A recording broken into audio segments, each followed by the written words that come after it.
అందరికీ నమస్కారం అండి. ముఖ్యమంత్రి రేవంత్ రెడ్డి గారు మొన్నటి రోజున బైక్‌లకి చలాన గనక పడ్డట్లయితే ఇమ్మీడియేట్‌లీ ఆ బైక్ యజమాని అకౌంట్ నుండి డబ్బులు కట్ అయిపోవాలని చెప్పి మాట్లాడడం జరిగింది. ముఖ్యమంత్రి రేవంత్ రెడ్డి గారు ప్రజలు తప్పు చేస్తేనేమో ఇమ్మీడియేట్‌లీ యాక్షన్ తీసుకోవాలని, డబ్బులు కట్ అయిపోవాలని చెప్పి మాట్లాడడం జరిగింది.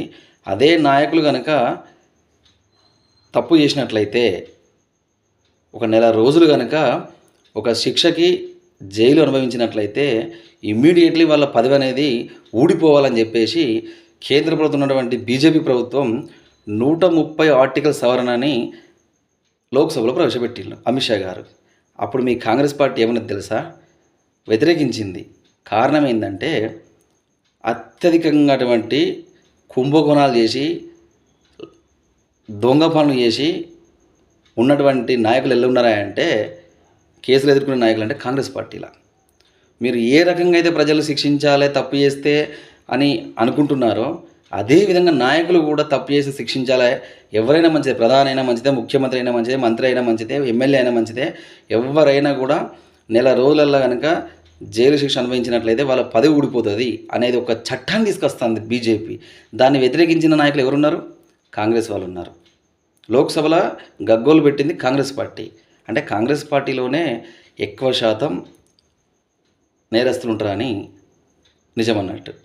కాబట్టి ప్రజలకి మీరు ఏ రకంగా అయితే ఇమీడియట్లీ యాక్షన్ తీసుకోవాలి, రూల్స్ వైలేషన్ చేసినట్లయితే ఇమీడియట్లీ ఫైన్ పడాలి, అకౌంట్ నుంచి కట్ అయిపోవాలి అనుకుంటున్నారో, అదేవిధంగా నాయకులు కూడా తప్పు చేస్తే నెల రోజులలో జైలు శిక్ష వేస్తే వాళ్ళ పదవి ఊసిపోవాలి అనేది బీజేపీ తీసుకొచ్చింది.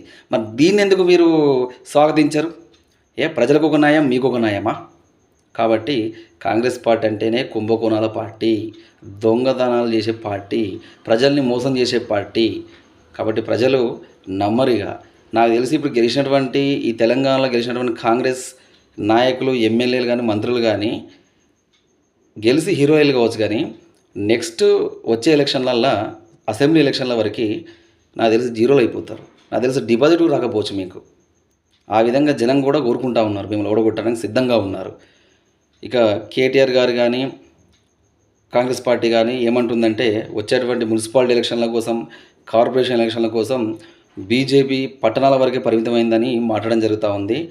బీజేపీ పల్లెటూళ్ళల్లో కూడా పాగా వేసింది.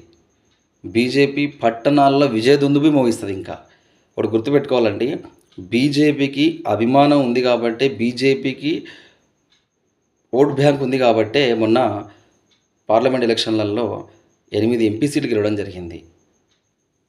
బీఆర్ఎస్ నాయకులకి గుండు సున్నా వచ్చింది, బీఆర్ఎస్ పార్టీకి గుండు సున్నా. కాంగ్రెస్ పార్టీకి 8 సీట్లే వచ్చినాయి, 8 సీట్లు పీక్కపోయినాయి.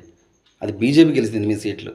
కాబట్టి ఇక్కడైనా సిగ్గు తెచ్చుకొని కాంగ్రెస్ వాళ్ళు కానీ, బీఆర్ఎస్ వాళ్ళు కానీ సిగ్గు తెచ్చుకొని ఉండాలని కోరుకుంటున్నాము. జై హింద్, జై భారత్.